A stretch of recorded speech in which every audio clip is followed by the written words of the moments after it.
que desde los remotos momentos de su vida vive de luz, de fuego, de perfume, de amor. La América del Gran Moctezuma, del Inca, la América fragante de Cristóbal Colón, la América católica, la América española, la América en que dijo el noble Cuauhtémoc, yo no estoy en un lecho de rosas. Esa América que tiembla de huracanes y que vive de amor, hombres de ojos sajones y alma bárbara, vive y sueña y ama y vibra y es la hija del sol. Tened cuidado, vive la América española. Hay 1000 cachorros sueltos del león español. Se necesitaría Roosevelt ser Dios mismo, el riflero terrible y el fuerte cazador, para poder teneros en vuestras férreas garras.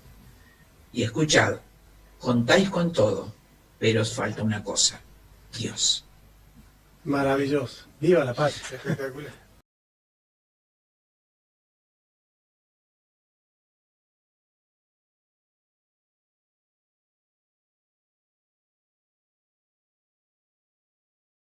Hoy vamos a tener un programa muy especial, así que comuníquense con nosotros. En esta situación nosotros estamos cerca, Guille, del 12 de octubre, una fecha importante y altamente distorsionada, vamos a decir también, porque claro, cuando nosotros pensamos en el 12 de octubre, se nos viene a la cabeza la conquista de los españoles, pero hoy, y bueno, por ahí en los actos de los colegios se está trabajando el Día de la Diversidad Cultural.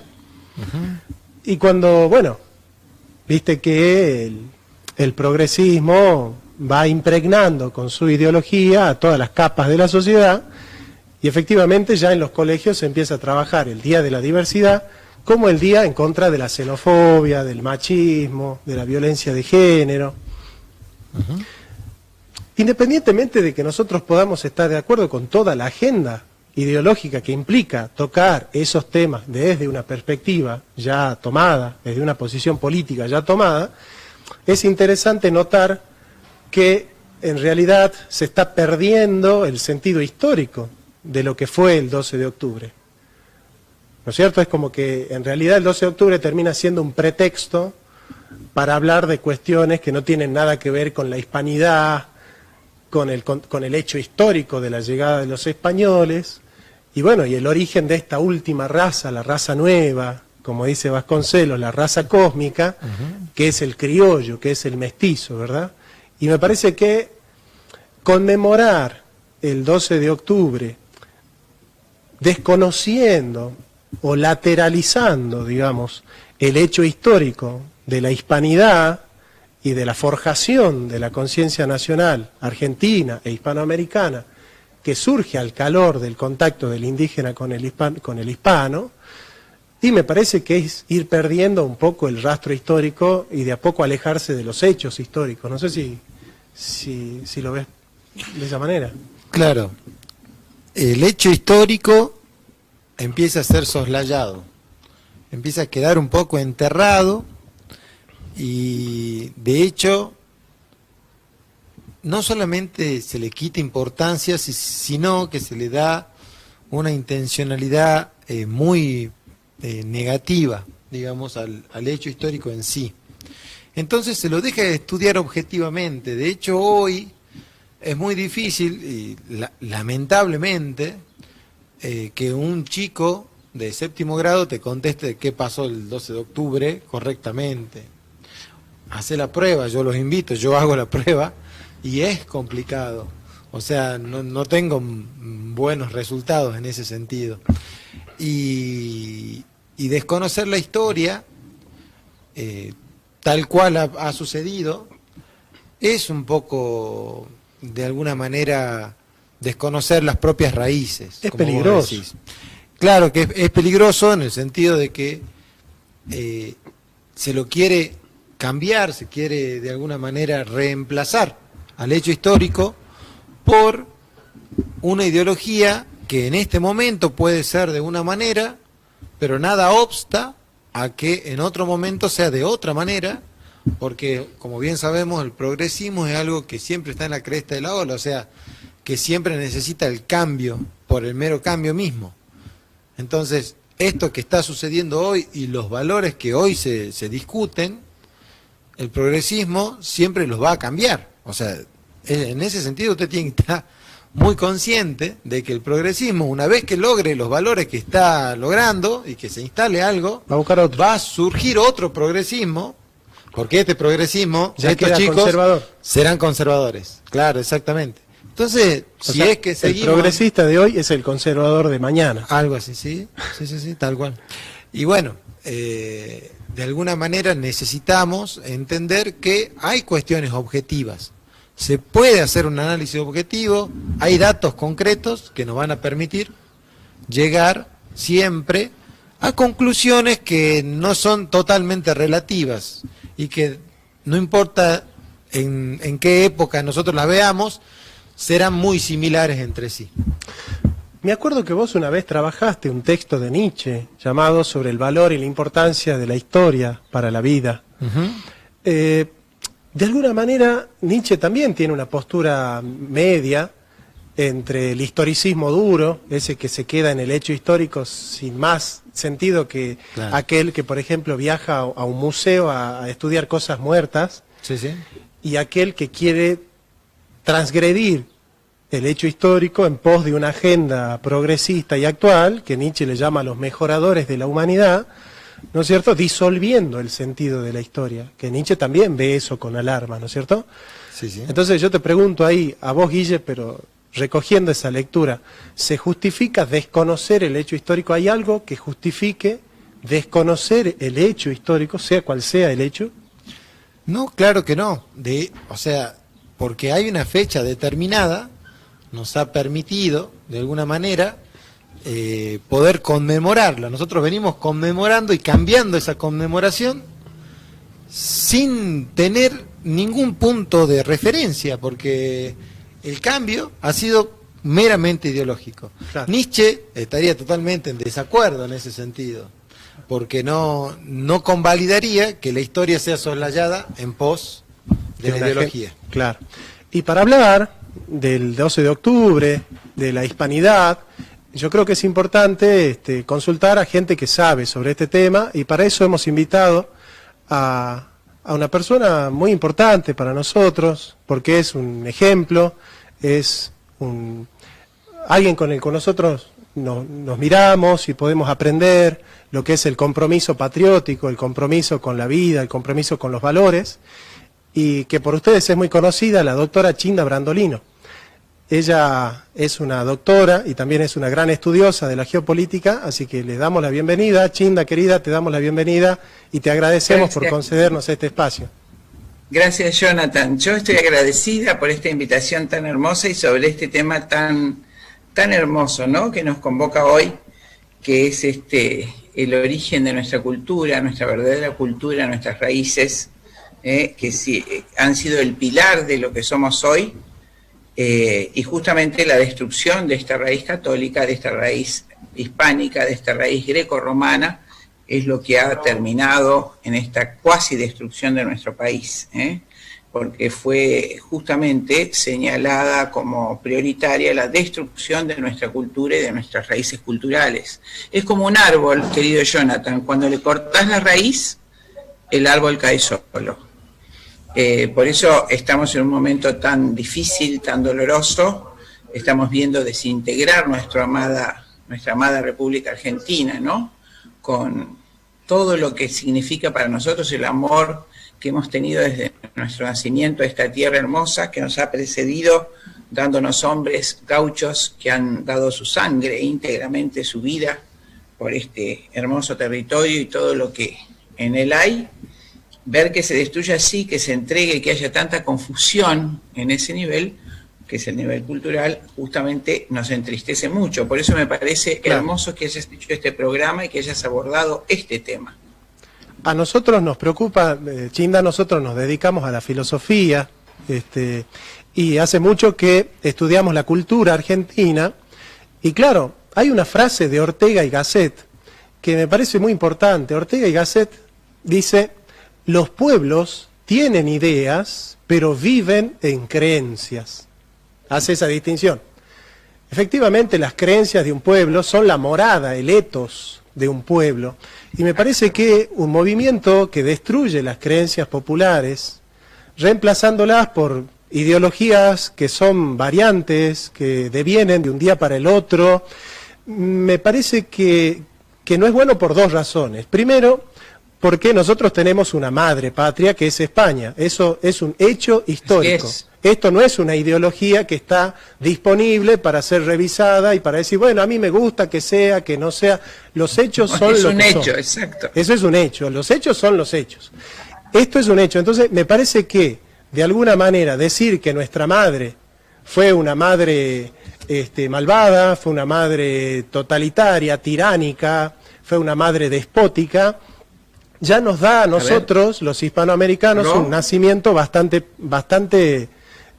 complicado, ¿no es cierto? La pregunta es, yo veo que por dos razones es complicado desconocer el hecho histórico de España como madre patria. Primero, pensar o sostener que nuestra madre fue tiránica, fue injusta, fue despótica, digamos, nos da a los hispanoamericanos un nacimiento, un origen bastardo, como si... Exactamente, mirá, ¿no es cierto? Querido Jonathan, esto no es una cosa, digamos, inocente o fortuita o que ha pasado, esto es un manejo intencional de la opinión pública, un proceso de desculturización, de desarraigamiento. Ahí está, ¿me están escuchando? Sí, ahora sí. Mirá, esto es lo que Vittorio Messori, el que fue el periodista del Papa Juan Pablo II, llamó las leyendas negras. Y además hay un autor español, mejor dicho hispanoamericano, se llama el libro Las leyendas negras hispanoamericanas. Es decir, esto se remonta a 500 años de antigüedad, ¿no es cierto?, a la lucha que entabla Inglaterra contra el Imperio Español. Hoy Inglaterra es la dueña. Pero antes de seguir con ese tema que creo que es fundamental para poder abordar esta cuestión, quiero ampliar lo que dijo Ortega. Dijo, piensan, el pueblo tiene ideas, pero vive de las creencias. En realidad hay un orden, dada la naturaleza humana, la naturaleza de la psique humana, es decir, por arriba de todo está la creencia. Como se cree, se piensa. Como se piensa, se gobierna. Y como se gobierna, se vive. Ahora estamos ante una inversión diabólica de esa realidad. Es decir, no se puede desde abajo llegar a lo de arriba. Entonces, al suprimir esa primera noción, esa primera creencia que unifica a los seres humanos, el sentido de trascendencia, ¿no es cierto? Al suprimir eso ya se genera en el pueblo la primera orfandad.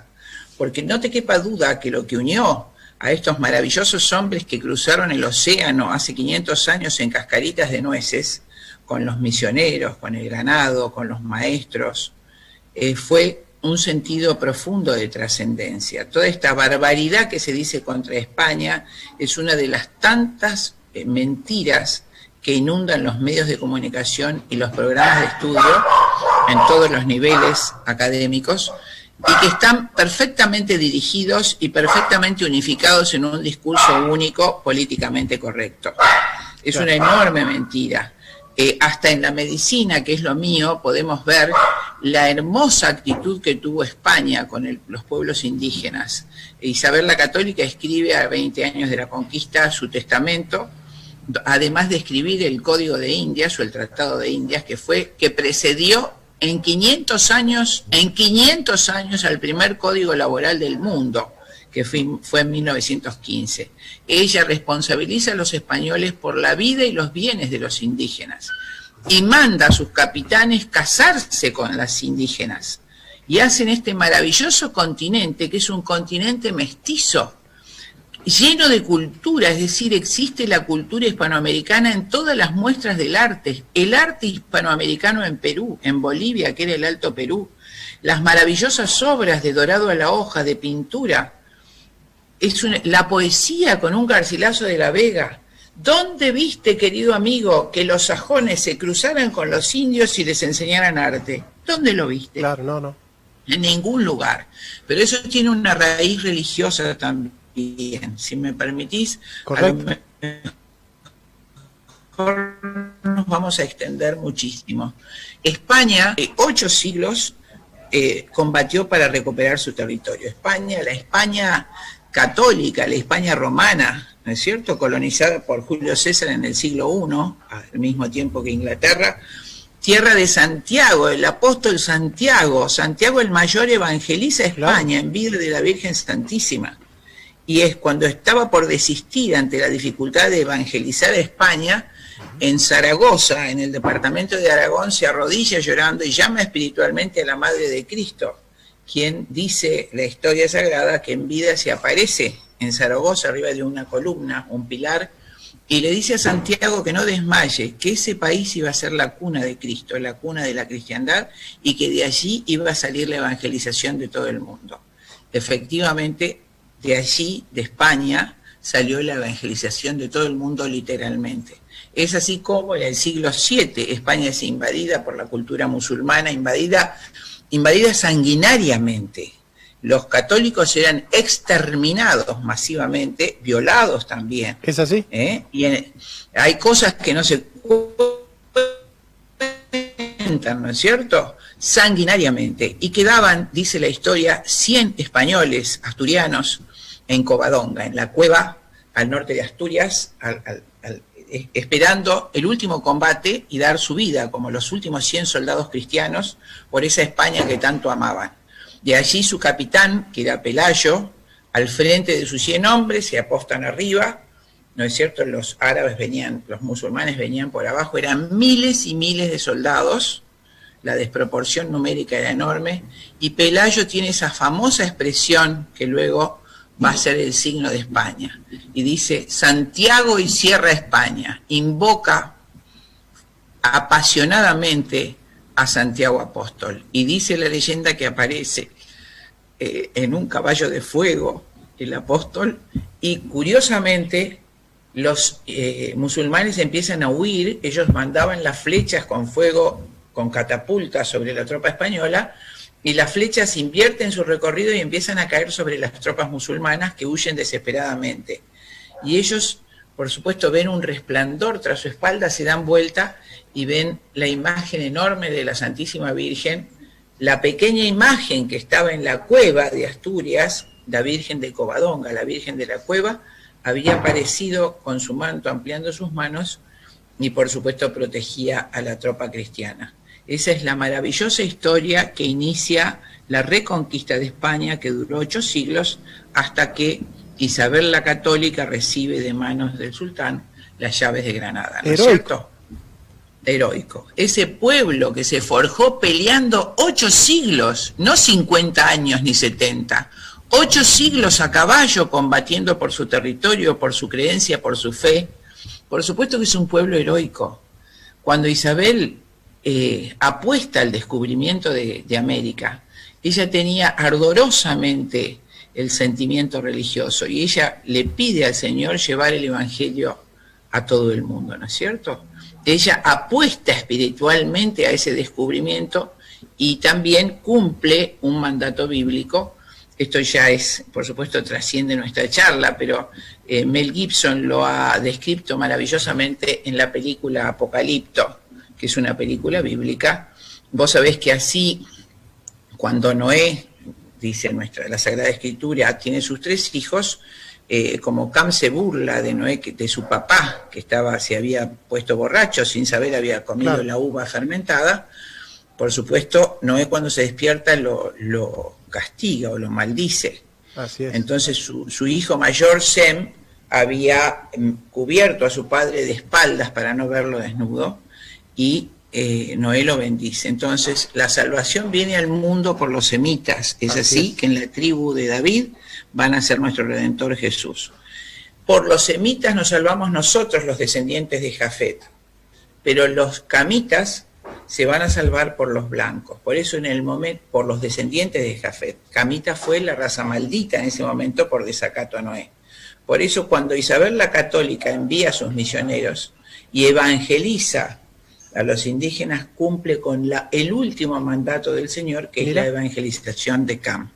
¿no es cierto? Impresionante. Entonces, por supuesto, Isabel la Católica era ante todas las cosas una persona religiosa, por eso tuvo esa fuerza extraordinaria, por su sentido de trascendencia.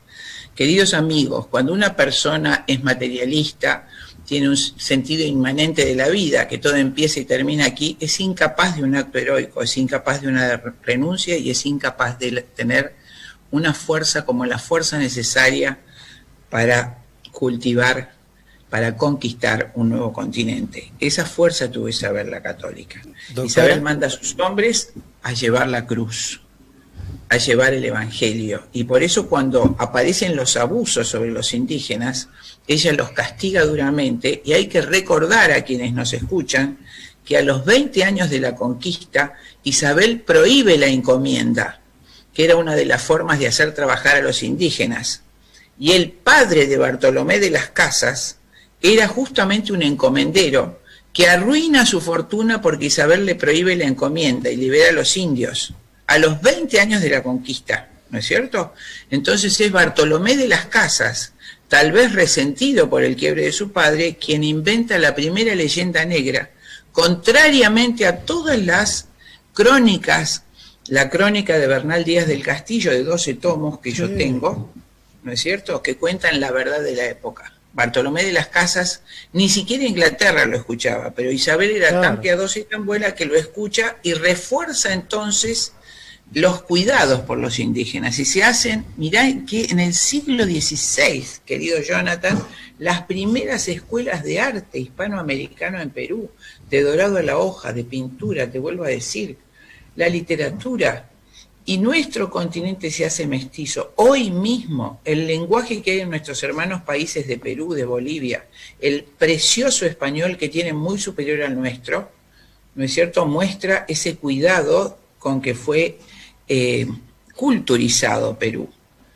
Por eso durante 400 años esa cultura prosperó, surgieron las grandes capitales, fue riquísimo este continente, y muestra del respeto que había hacia los indígenas, te puedo decir la declaración de Diego de Rojas en nuestro virreinato del Río de la Plata. ¿Cómo no? Estamos hablando a principios del siglo XVIII, claro, que escribe a España diciendo: no manden más médicos, manden misioneros, pero no manden médicos porque los médicos indígenas son muy buenos.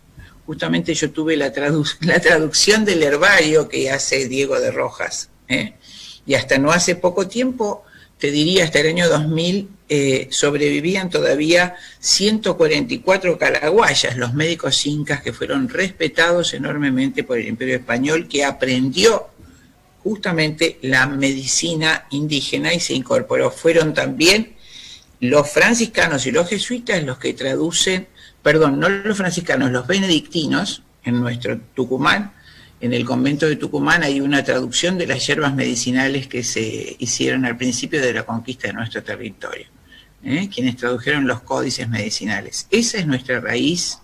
Los españoles se casaron, nuestro continente fue mestizo, el criollo es el producto de la cruza del español y el indio, o de la española y el indio, ¿no es cierto?, y viceversa.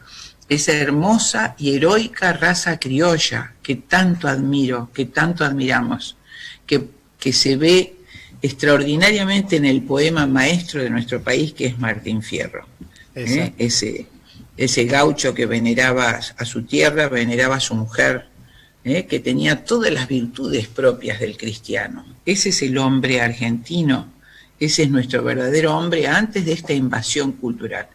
Por eso, no sé si me has escuchado en algunos actos patrióticos, siempre venero el 20 de noviembre, el día de la soberanía nacional, cuando los ingleses, la flota más grande del mundo, con 90 buques mercantes y 20 buques de guerra, la flota anglo-francesa quiere entrar por el río Paraná y decir que los ríos argentinos tienen libre navegación para todo el mundo. Por supuesto, Rosas les manda poner al río cadenas, ¿no? Pone los famosos barquitos unidos por cadenas subacuáticas, claro, para detener. Él sabía que iban a pasar. Y Mansilla pone sus baterías a la orilla del Paraná en esa angostura que hace, si se acuerdan, el río Paraná, que se llama la Vuelta de Obligado.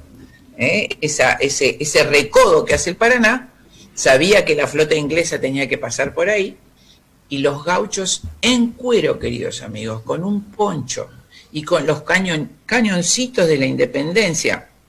Estamos hablando de 1845, la independencia en 1810. Con esos pequeños cañoncitos deshicieron prácticamente la resistencia de la flota inglesa, de la armada inglesa. Pasaron, por supuesto, con la nave maestra y las otras naves averiadas, pero cuando llegaron a Asunción no pudieron vender nada porque las roturas de los cascos habían hecho que el agua arruine toda su mercadería. Y cuando vuelven para Navajo, los espera también Mansilla en la angostura del Quebracho, en otro recodo del río Paraná, y esos gauchos maravillosos en cuero, con esos cañoncitos, deshicieron definitivamente la flota inglesa, que tuvo que saludar con salvas de cañonazos y reconocer la soberanía argentina sobre los ríos. Doctora, esa es nuestra raza. Es así. Sí. Vamos a leer unos mensajes de texto que nos está mandando la audiencia y continuamos. ¿Te parece? ¿Cómo no? Pachi. Bueno, sí, ¿Cómo no? Aquí se comunica la señora María Elena de Rosario de Lerma y dice: buenas tardes, gracias por invitar a la señora Chinda Brandolino, excelente. Quiero aprovechar la oportunidad y que la señora nos aclare. Sé que es una gran farsa, pero la pregunta es, ¿por qué se muere tanta gente? Hasta los profesionales. Esa es mi gran duda. Esa es la pregunta que hace la señora María Elena de Rosario de Lerma aquí en Salta. Muy bien, le podemos proponer a la doctora que, para no cortar el hilo y que tenga sentido el discurso, dejemos la pregunta para el final. ¿Le parece, doctora? Me parece muy bien, me parece así bien. no discontinuamos el relato. Mi compañero Guillermo le quiere hacer una pregunta. Hola, doctora, ¿qué tal? ¿Cómo le va? Un gusto saludarla. ¿Cómo estás, Guillermo? Un gusto y una alegría escucharte. ¿Cómo estás? Muy bien, muy bien. Bueno, yo en realidad me gustaría saber su opinión, ya que está hablando de todo lo que hizo España en relación a lo que tiene que ver con América. ¿Cuál es, en este caso, el papel que juega la masonería en el mundo, y sobre todo en el mundo hispánico? Muy bien.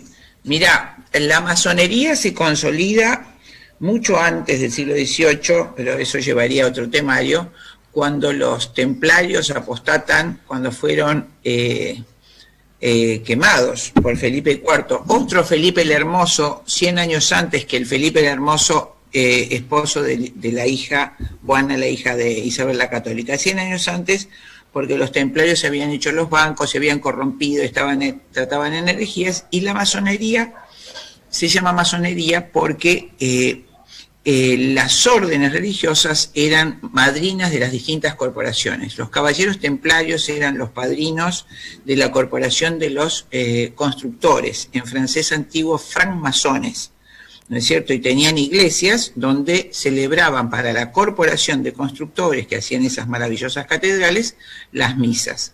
Ya cuando se rompen con la Iglesia Católica, el caballero Molay era el superior de esos templarios, estaba prácticamente disuelta la corporación de los constructores, pero ellos utilizan los templos y utilizan también el sistema que tenían las corporaciones en la cristiandad, que era el sistema de mantener el secreto del oficio, ya que todas las familias de esa corporación vivían de ese oficio. Entonces, cuando vos eras aprendiz, por ejemplo, en la corporación de los herreros o en la corporación de los constructores, te juramentabas, hacías un juramento solemne de que no ibas a revelar a nadie lo que aprendías. Y así durante cientos de años esas familias vivieron de ese secreto. Entonces vos te incorporabas, aprendías, luego eras oficial, eras maestre y luego eras gran maestre, el grado máximo. Los francmasones tenían 33 grados de aprendizaje de ese oficio. Entonces cuando aparece la masonería, se llama así porque toma los templos de la construcción de los francmasones y utiliza también esa forma que en realidad era para defender el oficio, para ocultar sus, digamos, cometidos políticos a través de juramentos. A medida que iban creciendo en el conocimiento de sus fines, a través de grados. Tanto es así que Sarmiento, por ejemplo, en nuestro país, era grado 33 de la masonería, como también Alvear, ¿no es cierto? No así San Martín, eso es una gran mentira, y al final de esto lo podemos hablar, pero justamente el blanco de la masonería es la destrucción de la Iglesia Católica. Ellos quieren construir, según dicen en los primeros grados, una nueva humanidad con gente seleccionada para vivir. Para ellos no todo el mundo está capacitado para vivir, sino que tenés que ser rico, inteligente, en fin, seleccionar gente para que tenga derecho, digamos, a vivir en el planeta y otras cosas que trascienden este programa. Pero el fin de la masonería es destruir la Iglesia Católica. A Cristo nuestro Señor lo llaman el infame, por eso San Pío X y ya antes León XIII había definido la masonería como la religión de Satanás, ¿no es cierto?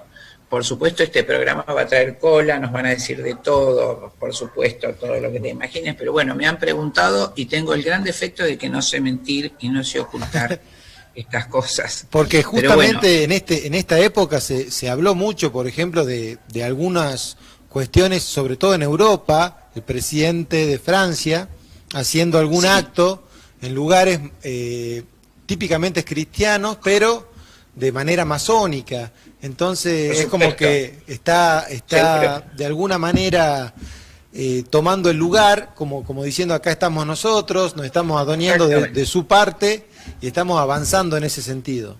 Sí, Macron, que te aclaro que le financió íntegramente su campaña presidencial el laboratorio Sanofi Pasteur para que ponga 5 vacunas más obligatorias en el calendario.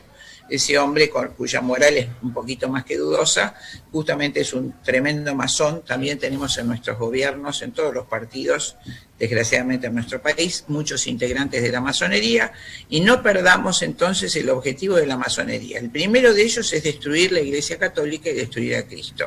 Destruir los vestigios del cristianismo, así lo han confesado masones en sus escritos.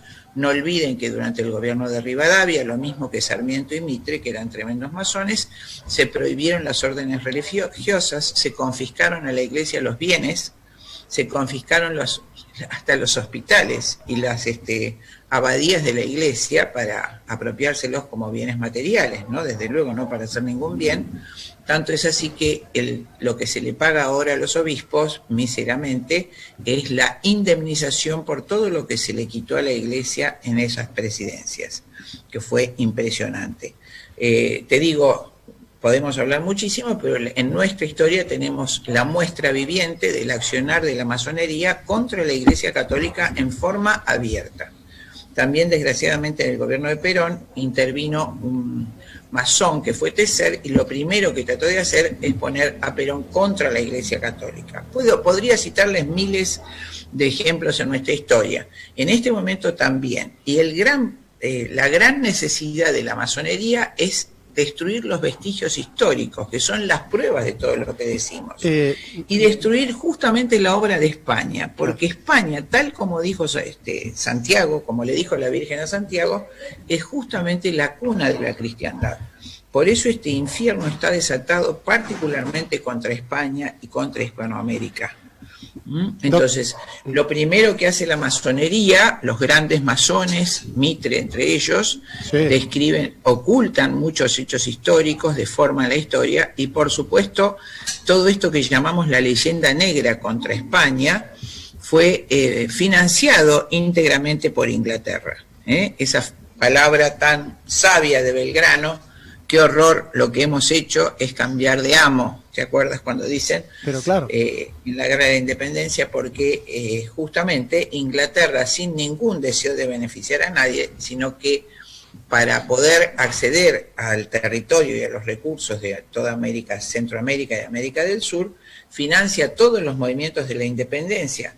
Recuerden también el mismísimo Rothschild, que se había hecho millonario con el advenimiento de Napoleón, es el que va a darnos el primer préstamo en época de Rivadavia, ¿recuerdan? Y el empréstito Baring Brothers es el mismo Rothschild el que lo gestiona, ¿no es cierto?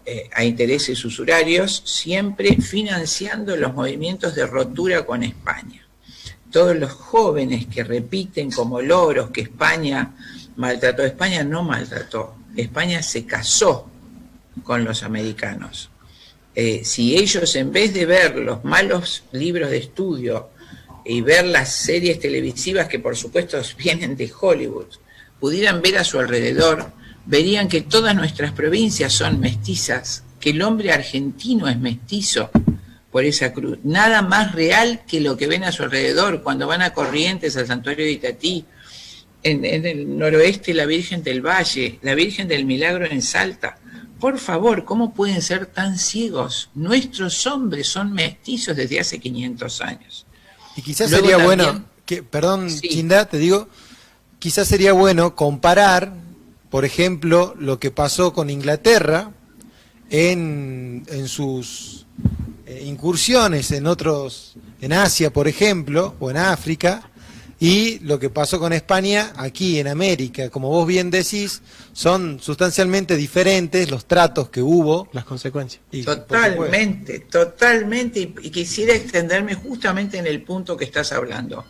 Hubo un hecho que fue religioso en el siglo XVI, cuando Lutero infringe la primera gran herida a la unidad cristiana, a la cristiandad cuando se separa de la Iglesia Católica. Lutero tenía una gran dificultad para cumplir los votos de religioso: pobreza, castidad y obediencia. Entonces hace una religión donde retoma la antigua teoría oriental de la predestinación. Dice que no nos salvamos por las buenas obras, sino que nos salvamos porque estamos predestinados para salvarnos. ¿Se acuerdan los dos, queridos, que en el Evangelio, durante 3 años de vida activa, nuestro Señor luchó esos 3 años contra los fariseos por esta concepción desviada de la religión? Decían: no junten riquezas, que las comerán el orín y la polilla, sino que hagan buenas obras, que serán tesoros que tiene mi Padre Celestial en el cielo. ¿De qué le sirve al hombre conquistar la tierra si pierde su alma? Etcétera. ¿Recuerdas que los fariseos consideraban que el ciego era ciego porque era pecador, porque estaba maldecido por Dios? Ese es pecador como sus padres. Y Cristo le dice: no, no es ciego porque sea pecador, es ciego para la gloria de Dios. Entonces, la concepción cristiana se basa en la santificación a través de las obras en el cumplimiento de los mandamientos, de hacer el bien. Lutero niega eso. Con ayuda de la gracia. Porque estamos predestinados, ¿no es cierto? Dice Lutero: el que está predestinado se va a salvar, y el que está predestinado para condenarse se va a condenar. Por eso él decía: cree fuerte y peca fuerte. Es decir, podés hacer todo lo malo que quieras. Si tenés fe y estás predestinado, te vas a salvar. Pero pocos años después aparece, este es el hecho que yo quiero mencionar, aparece Calvino, quien dice que el signo de la predestinación divina, tal como decían los fariseos antes del advenimiento de Cristo, el signo de la predestinación divina es la riqueza y el poder. Por eso él termina su biografía diciendo: nosotros somos ricos y poderosos, somos la raza elegida, somos el Israel de Dios. Doctora, antes de que sigamos con Calvino, ¿podemos atender una llamada telefónica? Buenas noches. Hola, buenas noches. ¿Cómo le va? Bueno, yo soy, digamos, un ignorante porque tengo apenas 3er grado de la primaria. Quiero hacerle una preguntita a la señora, por favor. Nosotros escuchamos en Sudamérica a los grandes predicadores, que son muchísimos, esta línea que hablan de Dios, de Jesucristo. Para mí ¿de qué línea son? ¿Masones, anticristos, o son verdaderamente, dan muy claro el verdadero mensaje de Jesús, o está encubierto para dominar a la gente nada más? ¿No? Ajá, bueno, está clara su pregunta, muchas gracias. No escuché, vos sabés que yo no escuché lo que... Bien, doctora, ahí te traduzco. Él dice que estos grandes predicadores mediáticos, parecería que él está hablando de ciertos pastores de las sectas estas brasileras, o ciertos pastores evangélicos que son muy conocidos y mediáticamente conocidos, si ellos realmente responden a una agenda cristiana o hay una infiltración de la masonería o de otros intereses ajenos al cristianismo que los mueven a estos pastores mediáticos, no sé si todos, pero algunos, con ciertos intereses anticatólicos, ¿no es cierto? Sí, creo la segunda opción totalmente, y como vos decís, tal vez no todos, Pero sí, en el inicio de todas estas sectas, la masonería tenía una intervención enorme para fracturar la unidad del catolicismo y del cristianismo. Esa fue la estrategia que se usó también en la India, no vamos a tener tiempo de hablarla, pero es así como dice nuestro amable oyente. Yo me inclino por su segunda opción. No todos, pero muchos de ellos responden a esa manipulación contra el cristianismo. Doctora, yo acá, por ejemplo, hago 3 etapas del cristianismo. El cristianismo medieval ha construido una gran ecúmene cristiana, ¿verdad? El cristianismo medieval, una gran cristiandad, que fue una cultura cristiana, ¿no es cierto? Correcto. Que impregnó la cultura, que forjó Occidente, según Balmes, ¿no? El nacimiento de Occidente por la cultura, la cristiandad, y esa cristiandad, después del 1500, cuando surgen los estados modernos, va quedando replegada, ¿no es cierto?, a la hispanidad. Es la hispanidad, ¿no es cierto?, una cristiandad menor con respecto a esa gran cristiandad que fue, ¿no es cierto?, la cristiandad medieval. Obviamente que si nosotros queremos ir combatiendo los rescoldos de cristiandad que nos quedan, nosotros tenemos que, bueno, este trabajo de hispanofobia, este trabajo que han hecho los ingleses, la masonería y el marxismo, de erosionar, ¿no es cierto?, digamos, el autoestima cristiana que tenía el Imperio Español. Bueno, ¿dónde ha quedado recluida? Digamos, los últimos rescoldos de cristiandad quedaron en Hispanoamérica. Así es. ¿No es cierto? Y bueno, yo pienso en el carlismo, pero pienso también en la Hispanoamérica como la última gran ecúmene cristiana, digamos. Por eso el Papa Francisco surge de estas tierras, ¿no es cierto? Así es, querido amigo, pero antes de pasar a eso, quisiera hacer, justamente en lo que dijiste, no es que la cristiandad quedó relegada por el advenimiento de los estados modernos, sino por lo que justamente estaba por decir antes de esta pregunta. Cuando Calvino hace su pronunciamiento, en ese momento muere Enrique VIII en Inglaterra, que era un rey católico a pesar de la ruptura por el divorcio, nunca cambió de ortodoxia, pidió un sacerdote católico para recibir los sacramentos, y cuando sí era muy libertino, y cuando él gobernaba en realidad la familia Cromwell, como pasa con todos esos reyes libertinos. Su verdadera heredera era María Tudor, la hija que él tenía con la hija de los reyes católicos, con Catalina de Aragón, ¿no es cierto? Correcto. Pero ella muere de un ataque de asma. Entonces, la siguiente heredera era su sobrina, María Estuardo, que era profundamente católica. Pero los Cromwell, la familia advenediza, gobernante en las sombras, quería tener todo el poder, entonces toma a la hija no legítima que había tenido Enrique VIII, con Ana Bolena, estamos hablando de Isabel I, y la hacen calvinista, que ellas la coronan reina, por supuesto la mete en una torre a María Estuardo, le corta la cabeza y se queda con la corona británica. Ese es el verdadero origen de Isabel I. Isabel I era muy cruel, por supuesto tenía una gran envidia de la Virgen Santísima, por eso se hacía llamar la Reina Virgen, y a su nombre, a esta costumbre se llama Virginia, el estado de Virginia. Pero bajo esa concepción calvinista, comienza la conquista. A Inglaterra le toca el norte de América, ¿no es cierto? Pero a su vez, por esa concepción calvinista, donde nosotros somos los que estamos predestinados a la salvación. Por lo tanto, dice Calvino, los pobres, los incapacitados, los incivilizados, están condenados de antemano. En esa concepción calvinista comienzan la cacería de personas de raza negra en las costas de África y reinician la esclavitud que la Iglesia Católica había desterrado lentamente a lo largo de 1500 años. Ellos transportan salvajemente durante 500 años, queridos amigos, a las personas de raza negra al hemisferio norte como esclavos. La economía anglo-norteamericana descansó durante 500 años sobre la injustísima esclavitud de la raza negra. Y los aborígenes, bajo el patrocinio de Isabel I, fueron exterminados sanguinariamente, y en la actualidad los encontrás en reducciones. No existe el mestizaje en la raza inglesa. Es correcto. No existe la posibilidad de mestizaje. Ellos desprecian profundamente al indígena y al negro africano, Por eso los hechos que vivimos. En 1993 fue abolido el apartheid en Sudáfrica. 1993, hace 20 años, queridos amigos. Me acuerdo cuando mataron a Luther King. Esa concepción terrible, esa es la verdadera historia, no España.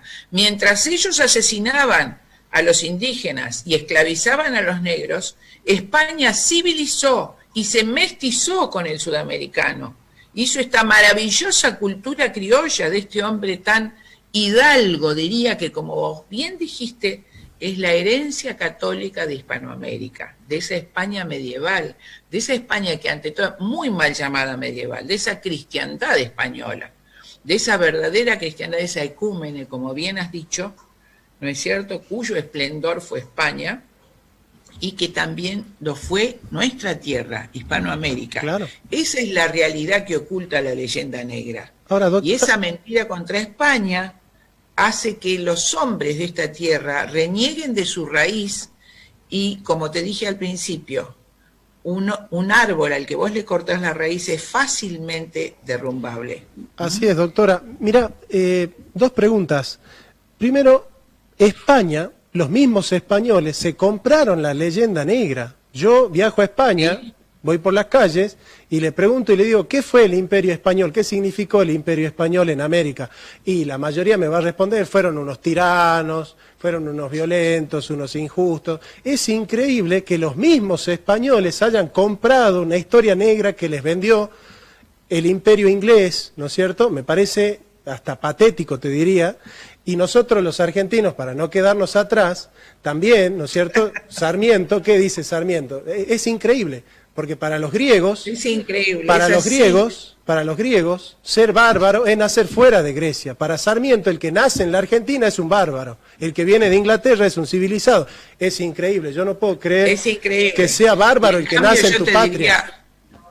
Claro, te diría esa maravillosa poesía, no sé si la tenés ahí, y yo quisiera leértela para ir terminando esto. ¿Cómo no? Antes quiero contestarle a la señora que nos preguntó sobre la pandemia. Sí. Buscame a Roosevelt, de Rubén Darío. Te voy a terminar con esta hermosa poesía que escribió Rubén Darío y que sintetiza tu pensamiento y el mío, ¿no es cierto?, maravillosamente. Y, por supuesto, España ha comprado esta falsedad, esta enorme mentira, ignorando sus hijos la grandeza de sus predecesores, lo que han hecho con este hermoso continente riquísimo, donde a inicios de la década del 80, querido Jonathan, la Argentina tenía el 89% de población alfabetizada y Estados Unidos el 70%, cuando empieza este proceso pseudo-democrático que terminó con la cultura del país. Pero bueno, antes de cerrar con esta poesía que sintetiza un poco lo que yo quiero transmitir, es la respuesta que le da Rubén Darío como buen poeta. Decía un amigo que la poesía es la excepción aristocrática, ¿no? Es ver desde lo mejor toda la realidad, con ojos verdaderamente aristocráticos, con ojos mejores. Por eso voy a leer esa poesía. Antes de que nos leas el poema, y en el sentido del poema me gustaría que nos hagas también una breve reflexión. Hoy es el cumpleaños del general Juan Domingo Perón, y además es el día de la bandera de Salta. ¿Cómo rescatarías al general Perón en su nacionalismo? Mira, el general Perón primero fue militar y fue profundamente patriota y fue respetuoso de la hispanidad. Y además es cierto que cometió errores, sobre todo desde el año 52, cuando Tesser, que era masón, empieza a influir en el gobierno. Fueron 3 años de varios errores que no quitan el enorme bien que hizo el país, porque hacían falta enormemente las reformas sociales, la creación de todas las corporaciones. Los gremios tuvieron sus hoteles, sus farmacias, sus obras sociales. Mi familia era danesa y saludaban a la flota de YPF como la flota de paz en todo el mundo europeo. Él manda a su mujer, Eva Perón, a llevar carne y trigo a España. Yo tengo grabado y filmado el discurso que da, en el que dice que mientras existe una espiga en el campo argentino, será compartida con nuestros hermanos españoles de nuestra madre patria. en un emotivo. Y también Perón fue el único presidente argentino que se opuso al control de natalidad. Yo leí el año pasado la carta que manda a la primera conferencia internacional de población y desarrollo que hace Rockefeller para globalizar el aborto en Bucarest. Perón mandó a su canciller diciendo, solo repetiré un extracto de la carta, dice así: la Argentina jamás aceptará políticas de control de natalidad, tiene un vasto territorio despoblado que necesita habitantes de todos los países y de todas las razas. Por lo mismo, jamás ningún niño argentino nacido o por nacer será condenado a muerte por las leyes argentinas. Cuando termina el canciller argentino, se levantan 27 naciones africanas, toda Sudamérica, Asia, y fracasó rotundamente el intento de Rockefeller de globalizar el aborto. Maravilloso. Y también puedo decirte que fue el primer presidente que habló públicamente contra la deuda. En el año 52 manda una carta al pueblo argentino que está en el Archivo Histórico Nacional, y está también la respuesta del miserable Churchill a los 10 días en el diario The Times, y la carta dice así: no tomaremos empréstito extranjero, comeremos menos, compraremos menos cosas superfluas, pero Dios nos libre de caer en manos del usurero internacional. Antes me cortaré las 2 manos. Unos días después aparece, como te dije, la respuesta de Churchill en el diario The Times, una pequeña columna cuyo primer renglón dice así, no lo voy a decir cómo está porque es muy feo: a ese HDP lo perseguiré en vida y después de muerto. Y efectivamente, después de muerto Perón, le cortaron las 2 manos. Eso es la masonería, es terrible. También leí, cuando iba a ser discutido en el Senado el proyecto infame sobre aborto, porque es una infamia asesinar al niño en el útero de su madre, leí la carta de Perón y las reiteradas llamadas que hace Perón contra el aborto, ¿no es cierto? Por supuesto, errores hemos tenido todos, pero te puedo decir también a favor de Perón que la Constitución del año 49, la Constitución de Sampaio, fue la mejor Constitución que he leído en mi vida. Sin lugar a dudas. Con una protección enorme de la familia y del territorio nacional y de la soberanía nacional. Por eso la Revolución Libertadora, que fue alentada por Inglaterra, lo primero que hace fue sacar esa Constitución y poner esta Constitución que tiene que ver con los grandes trastornos que tenemos hoy.